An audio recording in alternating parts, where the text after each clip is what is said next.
Yuk, kembali lagi kita di Pecahkan Live Comedy Learning, kesempatan untuk belajar stand up live di Instagramnya Pecahkan. Pecahkan adalah buku yang pre-ordernya dibuka hari ini di bit.ly/buku pecahkan. Tapi di talk show ini satu buku akan dikasih untuk penanya terbaik. Nah, setelah tadi sama Adriano Colby, Isman, Erwin dari Stand Up Indo, sekarang sama Rian Adriandi, kita akan ngobrol-ngobrol soal gimana caranya ngebedah materi stand up orang dalam rangka dipelajarin. Lu boleh nanya, dan nanyanya di ini ya, kalau dari handphone tuh ada tuh, lu nanyanya di tab Q&A, di tab question. Nanti gua akan bacain dari yang ada di situ.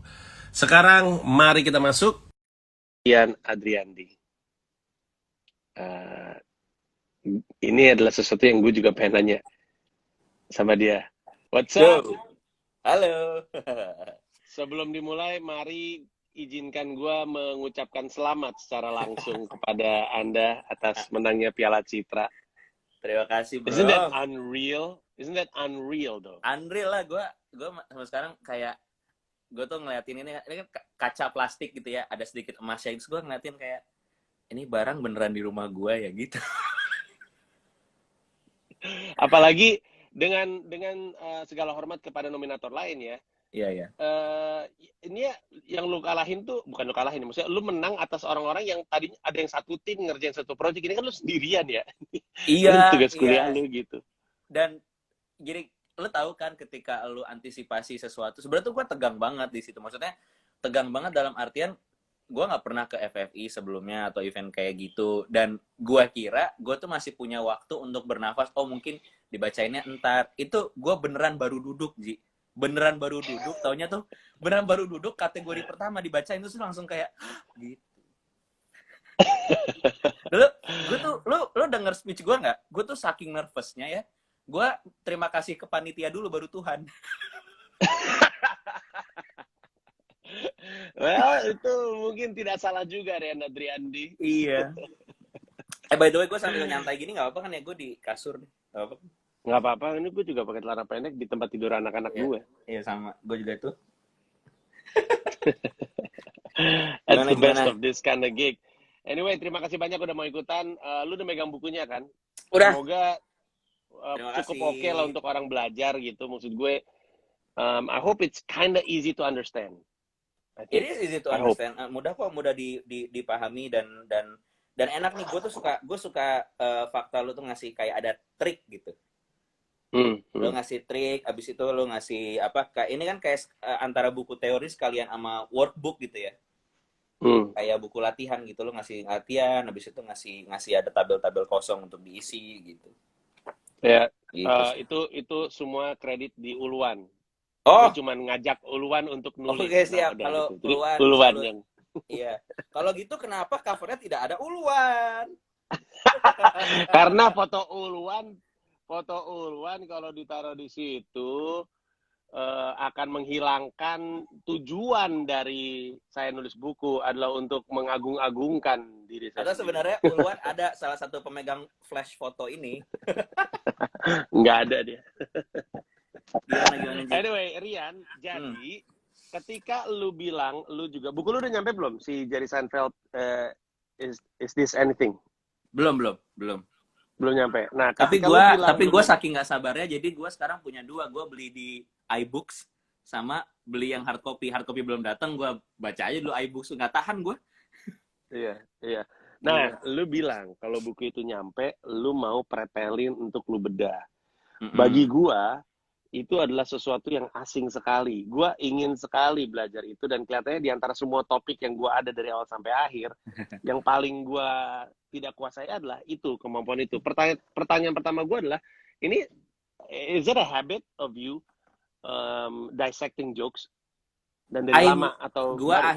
akhirnya menjadikan habit karena apa ya, bukan jadi habit, lebih ke fascination gitu. Fascination itu apa ya bahasa Indonesianya? Ketertarikan karena selama ini kan sebenarnya gini, lu kan selalu bilang juga bahwa ke siapapun yang bertanya bahwa apa yang lu lihat di show itu kan sebenarnya udah dipoles berkali-kali gitu kan.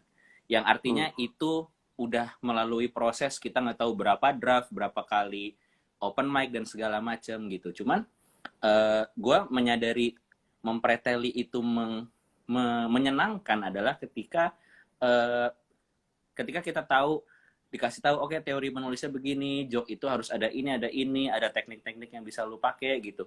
Lalu tiba-tiba lu melihat komika yang memakai itu dengan sangat jelas, ketara banget gitu. Lalu lu ketawa, oh iya segala macam. Tiba-tiba di pertunjukan lain lu melihat kayak ini orang kayaknya nggak pakai teknik deh gitu. Kok kayaknya apa yang what I know gitu, apa yang orang ini selama ini ajarin ke gue, kayaknya dia nggak make gitu.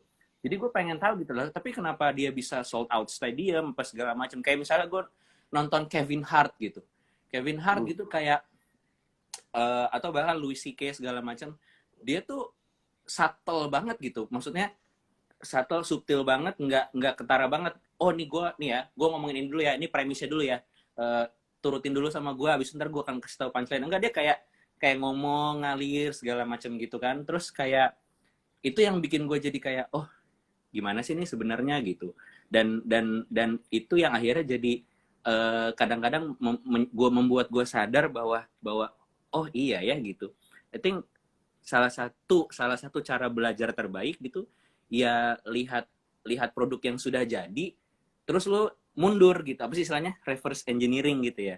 Lu Ya, jadi reverse mundur engineering. gitu, kayak oke gitu, apa sih sebenarnya goalnya dia, lalu atau sebenarnya ngepretelin tuh caranya banyak banget. Dan gue juga bukan ahli meretelin ya, kalaupun ini juga gue nge-share gitu cara meretelin, itu juga bukan cara yang dianggap official gitu loh. Ini cara yang meretelin yang benar gitu. Ini cuma kayak lebih ke gue harus mulai dari mana ya, so I kind of membuat cara gue sendiri untuk make sense gitu, membuat gue memahami bagaimana dia bisa nyampe di joke itu. Atau kadang-kadang bahkan mulai dari perasaan gitu, mulai dari perasaan apa nih yang pertama gue dengar dari joke itu. Misalnya gue ketawa banget tapi ada getirnya misalnya gitu, kayak beat-beatnya uh, Ray Romano gitu kan, dia ngomongin soal cerita-cerita personalnya gitu. Lalu dari emosi itu gue baru kayak kok bisa ya gitu, dia bikin gue ketawa tapi bikin gue miris. Atau ada yang bikin gue ketawa tapi aha moment tadi yang kalau kata Adri gitu kan, yang kayak bangke lah kok dia bisa nemu analogi itu gitu dan segala macem. Sebenarnya kan ngepretelin ini kan juga bukan cara ya, yang lu lakukan dengan banyak interview ini kan juga sebenarnya mempreteli proses mereka juga kan gitu.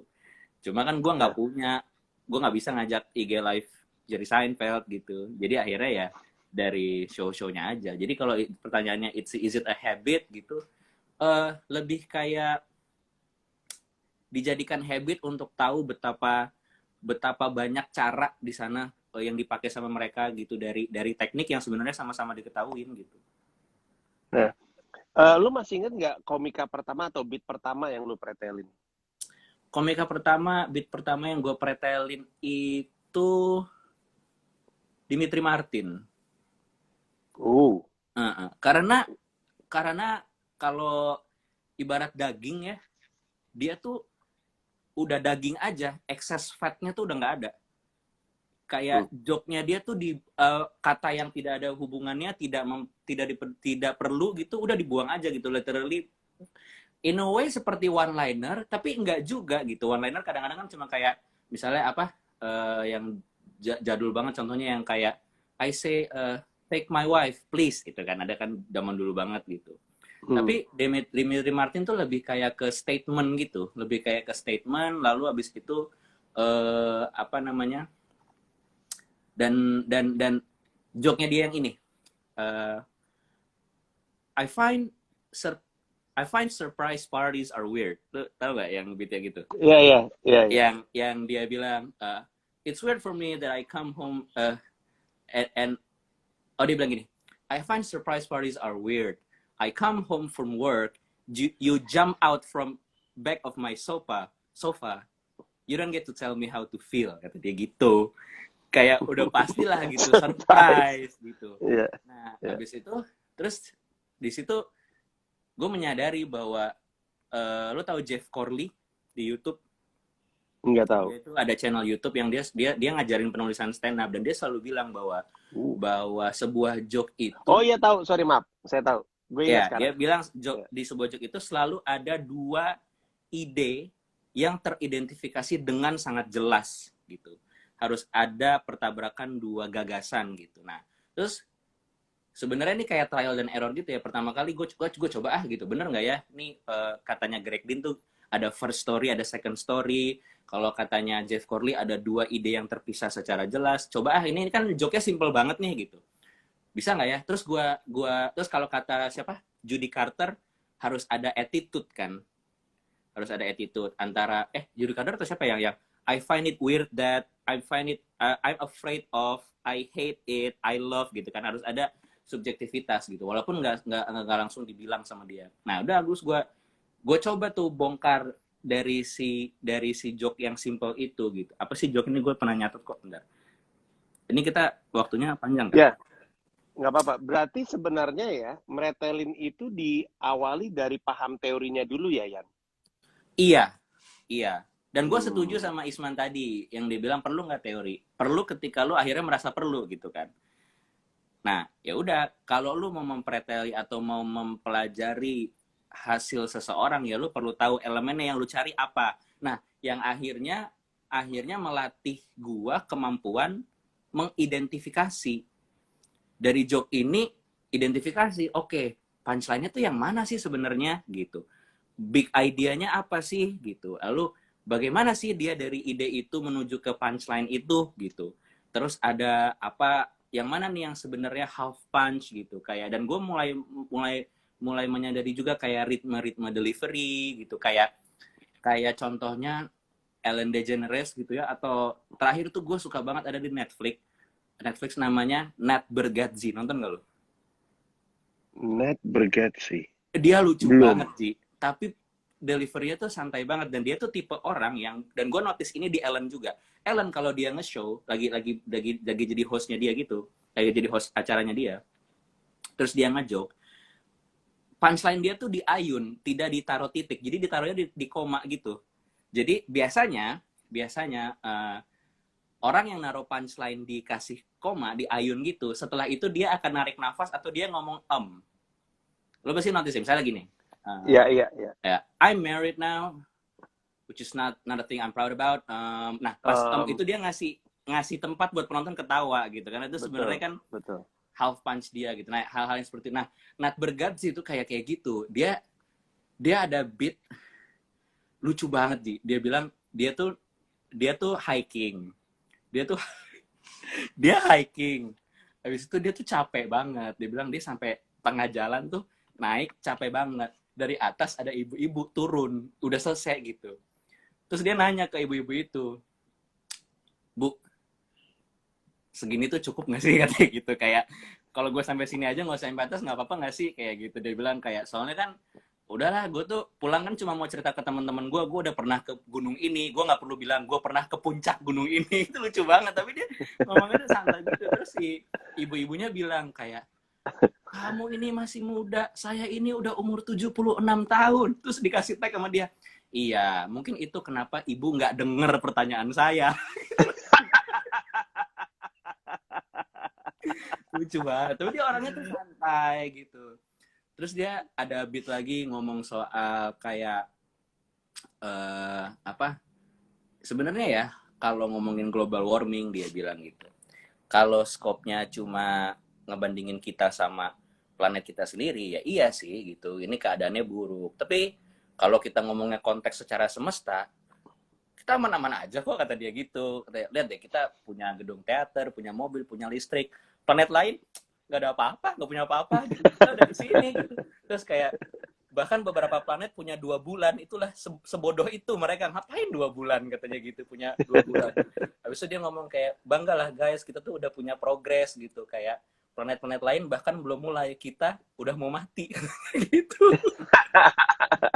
Jadi dia kayak mencoba, terus nah itu baru gue kayak ngeliat, oh oke, attitude-nya tuh pura-pura bangga, padahal menyampaikan sebuah fakta yang menyedihkan gitu, bahwa ini planet umurnya udah bisa di ujung nih gitu.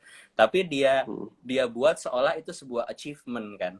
kayak Hmm. iyalah, kayak they haven't even started and we're almost done, kata dia gitu. Itu lucu banget menurut gua gitu. Nah, terus tadi pertanyaan lo apa sih sebenarnya? Oh, yang Nggak, beat iya. pertama itu ya yang gua pretelin ini, gua tuh pernah nyatet. Ini nggak tahu ya kelihatan apa enggak. Jadi gue bikin di Google Docs gitu, gua warnain. Nah, jadi misalnya nih ya, tunggu. Kuning, attitude, biru, premise, hijau, setup, merah, punchline. Habis itu ungu kalau ada act out, pink muda kalau dia ada tag. Jadi ini gua membuat apa ya? Hal yang gua cari dalam sebuah joke orang gitu. Apa sih attitude Oke. dia, premisnya dia apa Attitude, gitu. premise, Setup, punchline, setup, punchline, act out, act out, sama tag. tags. Nah, karena setelah beberapa kali gue mempreteli gitu, gue menyadari bahwa kadang premis belum tentu setup gitu. Premis bisa jadi sebuah ide besar gitu, kayak dia cuma ngomong I find it weird that, itu bisa jadi sebuah premis besarnya, lalu dia masuk ke joke yang lebih sempit lagi, dia ada setup sendiri lagi gitu. Atau karena gini, iya memang sebuah joke itu bentuk paling dasarnya setup dan punchline gitu kan. Tapi menurut gua ketika kita terjebak sama itu doang ya, maksudnya gini, kalau lu bilang sama seorang komika yang lagi belajar bahwa joke itu harus ada setup dan punchline, itu kayak bilang ke orang yang belajar masak nasi goreng, itu adalah nasi yang digoreng. Lu cuma ngasih tahu dia paling dasarnya banget, sementara ada banyak cara di luar sana untuk mengemas setupnya seperti apa, mengemas punchline-nya seperti apa. Nah, itulah yang keseruan yang gue temukan dengan menulis ulang punya orang ini gitu. Dan tapi tentu teman-teman tahu ya bahwa ini bukan sebuah cara untuk lu mencuri duit orang, tentu bukan. Tapi lebih ke struktur atau kendaraan yang mereka pakai tuh apa gitu. Dan ini ketika lu nanti punya macam-macam gitu ya, gue jadi mengkategorikan gitu, dan lu bisa mengkategorikan menjadi sebuah format gitu. Kayak misalnya gini, oh ternyata si Seinfeld tuh begini misalnya, A gitu. Oh ternyata George Carlin begini, ternyata Wanda Sykes begini gitu. Lalu lu simpen itu sebagai satu cetakan gitu loh, kayak cetakan cookie. Nah, abis itu ketika lu suatu hari lu dapet sebuah ide, terus lu nggak tahu gitu mau kemana, mau dikemas secara apa, lu tuh punya template kemasan gitu loh, kayak oh oke, mungkin ide ini akan bagus kalau atau potensinya bisa lebih lucu ketika gua bikin esai panjang kayak George Carlin ngejelasin soal people and stuff gitu. Atau ternyata ini mungkin cuma cukup aja hanya kayak kekesalan gua terhadap absurdity keseharian seperti Seinfeld gitu. Jadi nanti ini tuh kayak kebalikannya gitu, ketika lu tuh udah tahu kerangkanya, habis kalau orang nulis sendiri kan lu tahu kerangkanya lalu mencari ide gitu ya, lu tangkap dari udara. Nah, sekarang nih udah ada joke-nya, habis itu lu patahin, lu masukin ke kerangka yang mana gitu. Oke. Berarti sebenarnya kan niat awal lu meretelin adalah trying to make sense of the joke. Kenapa ini bisa bikin gue ketawa gitu kan, dalam rangka oh gitu caranya. Mungkin akan membantu gue kelak dalam penulisan. Ini kaitannya dengan pertanyaan. Ini pertanyaan udah mulai gue bacain ya. Untuk yang lain kalau mau nanya silakan. Penyanyi terbaik dapat buku pecahkan ini. Ini ada yang nanya, nanti ujungnya dari kita ngebedah materi, apakah kemudian membantu kita untuk melakukan amati tiru modifikasi gitu? Apakah ngebedah beat itu membuat kita, oh kita bisa tuh kayak gitu, tapi nanti gue modify untuk kebutuhan gue sendiri. Apakah salah satu tujuannya kayak gitu? Iya gitu. Ketika berarti setup gue bisa dalam bentuk cerita ya, atau ternyata setup gue bisa bentuk pertanyaan ke penonton ya gitu. Karena gini, hanya bilang ada satu cara doang juga nggak mungkin gitu. Jadi benar, maksudnya gue tuh pernah dengar interviewnya George Carlin juga, ada di podcast, so cari di Spotify. Itu ada satu orang yang nge-interview Carlin, rekaman tua gitu, kayak masih cek gitu. Dia bilang bahwa kayak in the end semua orang akan mencari kill di atas panggung gitu, maksudnya. Dan amati tiru modifikasi itu mungkin bahasa Indonesianya, tapi dia bilang bahwa kayak all in all gitu, kita semua tuh pakai cara yang sama gitu, tapi kayak touch-nya berbeda gitu. Kayak dia tuh sempat terinspirasi gaya Carlin stand up kayak gitu tuh, terinspirasi juga sama apa, kayak pastor gitu loh, pastor keagamaan yang dia lihat, yang dia jalan dari kanan kiri panggung gitu kan, kayak hal kayak. Jadi kalau misalnya iya nge-Prattle itu tentu buat, sebenarnya mungkin lebih ke amati dan modifikasi ya, bukan ke tirunya gitu. Kalau niru kan lebih kayak ke, bisa jadi takutnya terlalu persis gitu ya. Ini lo lebih mengamati, habis itu amati, analisa, modifikasi, mungkin AAM jadinya. AAM, amati, lo amati dulu pertama lo pasti harus bisa identifikasi sih gitu kalau menurut gua. Dan yang pasti paling pertama gua identifikasi adalah punchline-nya, jelas kan, punchline gitu. Gimana caranya kita bisa identifikasi itu punchline? Paling gampang, lihat aja orang ketawa kita di mana. ketawa. Lihat aja, lo lagi nonton spesial orang atau lagi nonton YouTube siapa, lihat aja dia ketawa di mana. Habis itu udah nih, lo highlight, oh itu berarti punchline. Lalu ternyata lo sadar gitu, dia tuh berujung ke situ tuh ngomong apa sih tadinya gitu.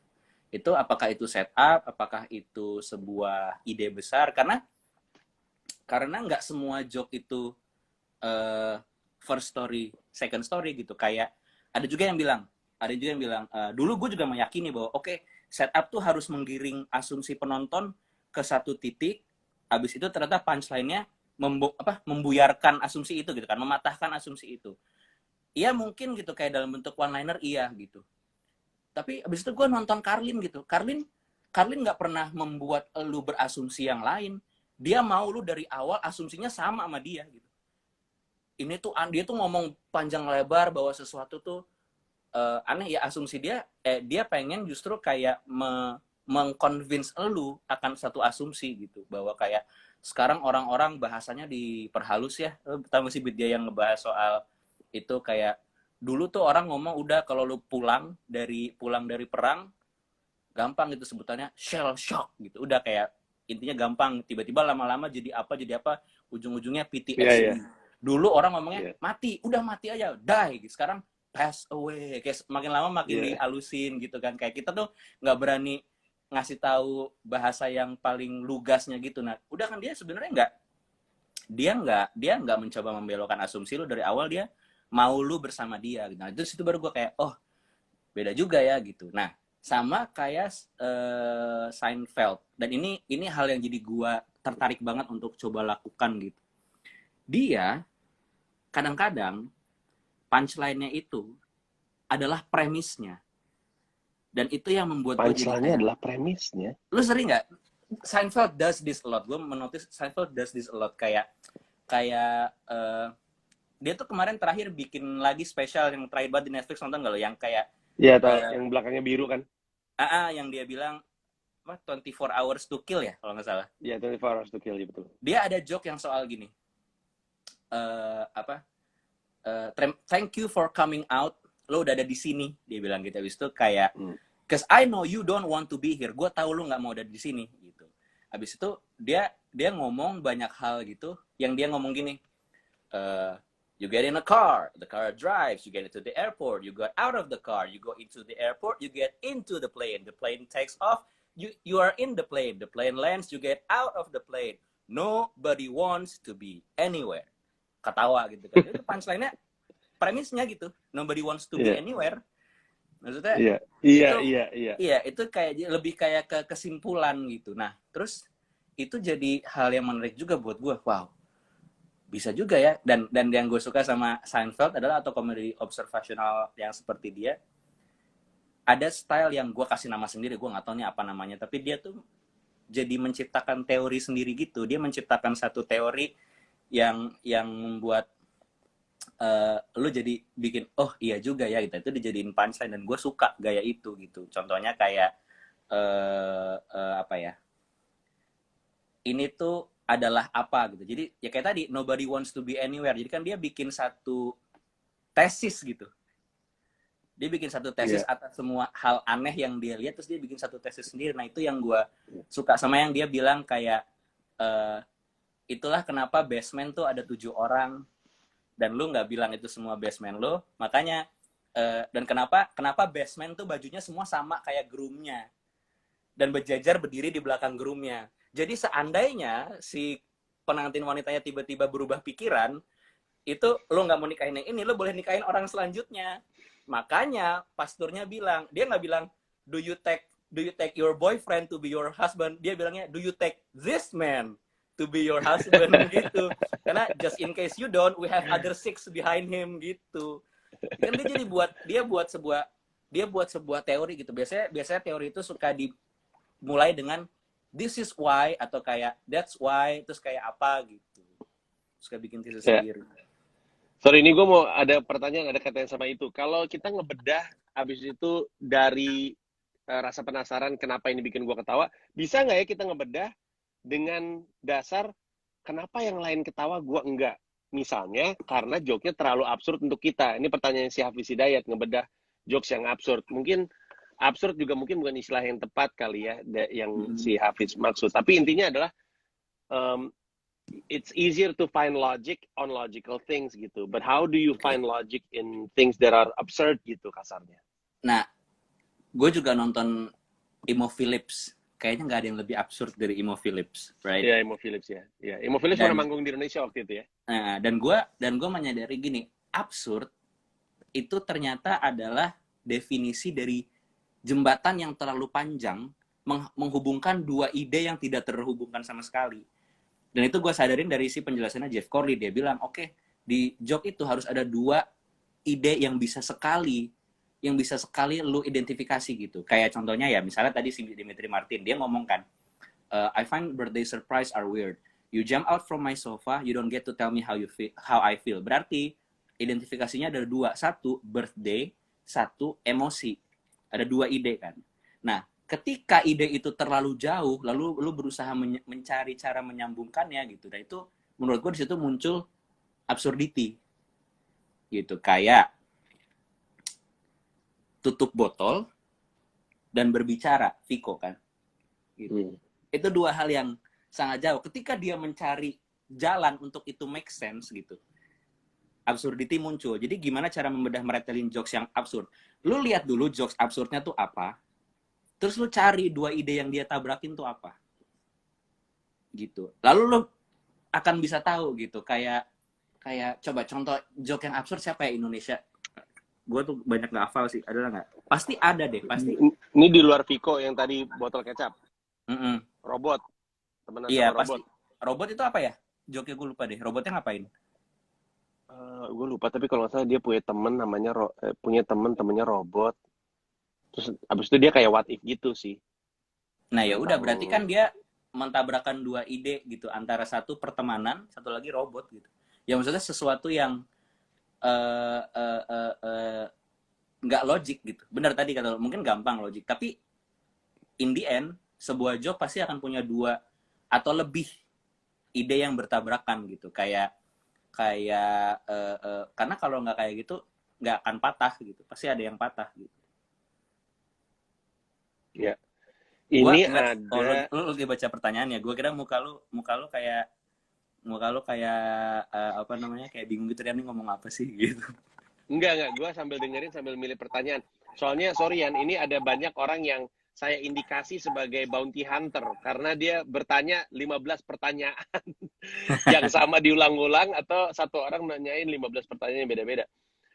Tapi gue mau coba untuk ngambil satu orang pertanyaannya.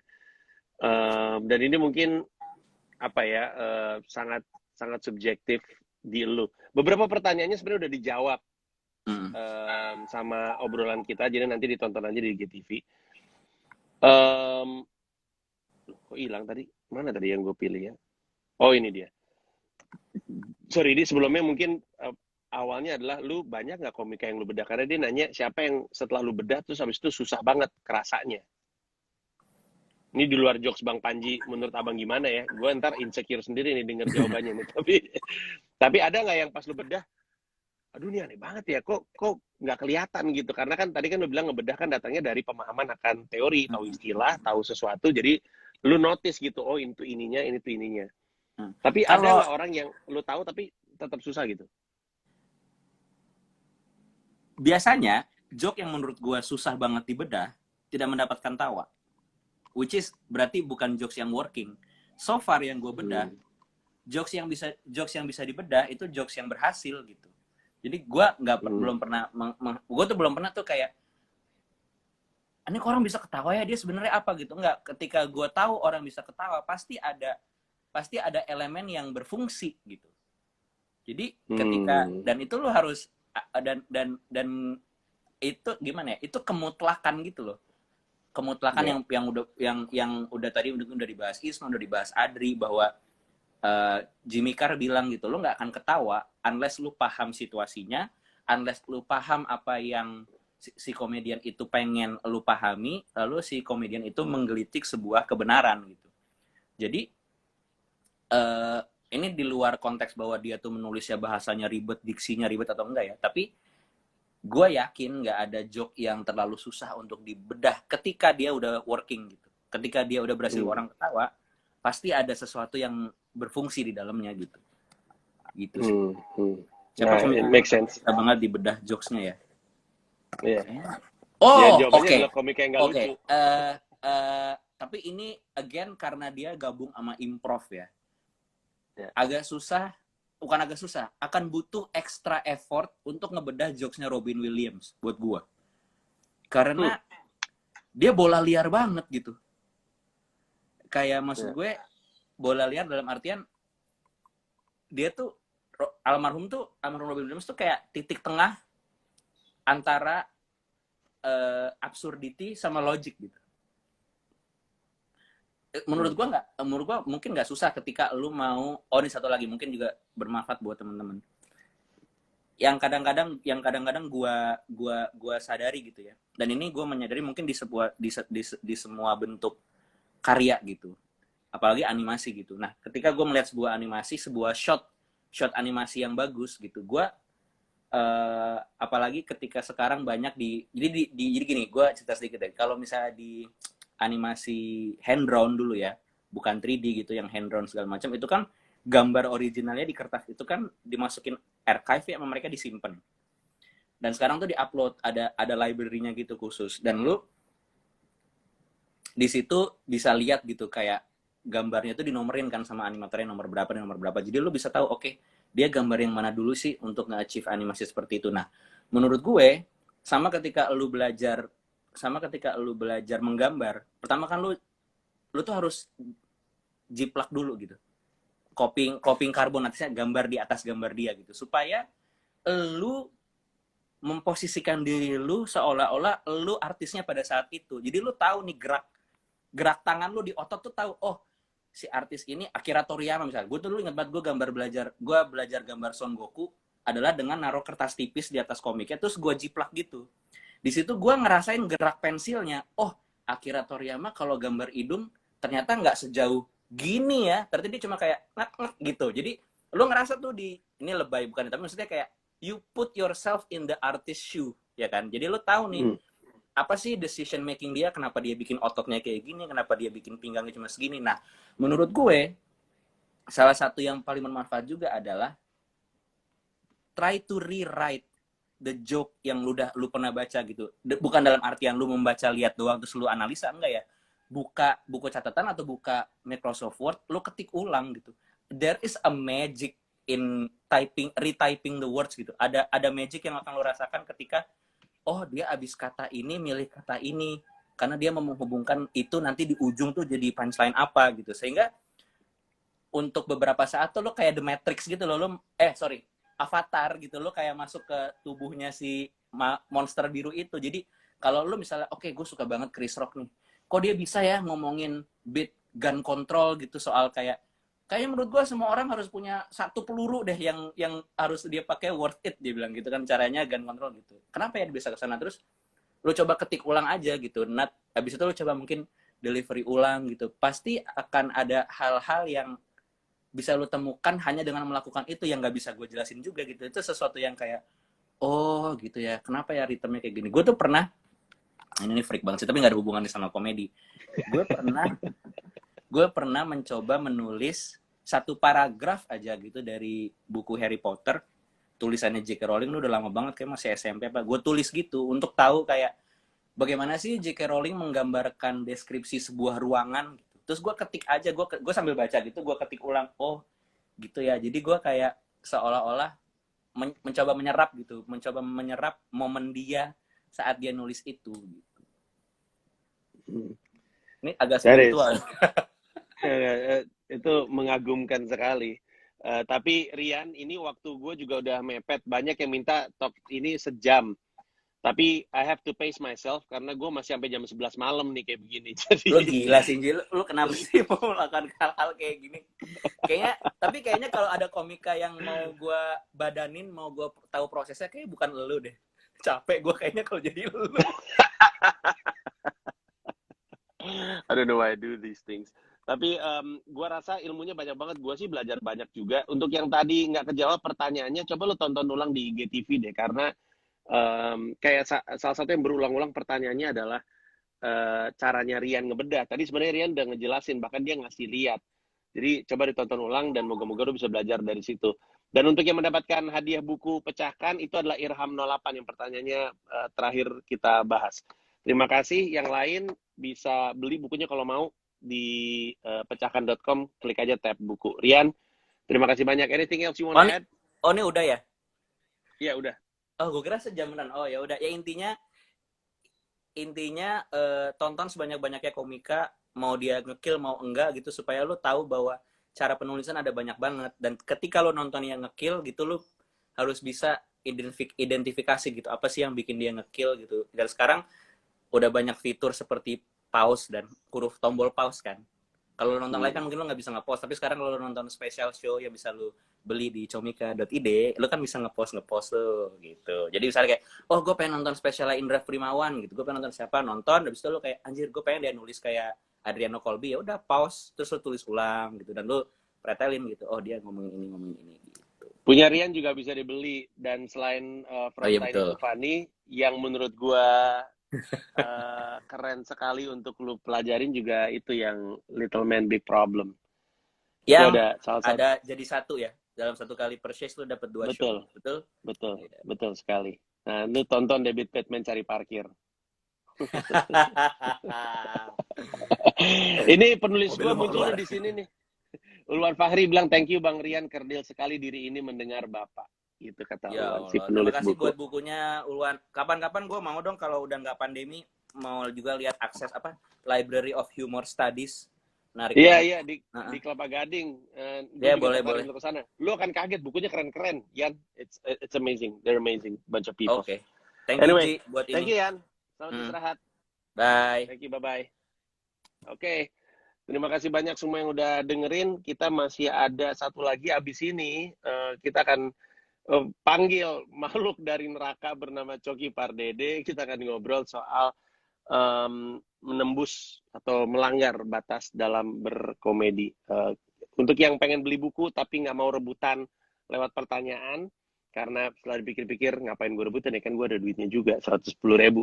Silakan, buku ini bisa dibeli di bit.ly/buku pecahkan atau klik aja tab buku di dalam website pecahkan.com. Pre-order hanya hari ini, dan semua buku yang di pre-order hari ini dapat edisi bertanda tangan setelah itu. Tidak, karena capek tanda tangannya. Terima kasih banyak. Sampai ketemu nanti jam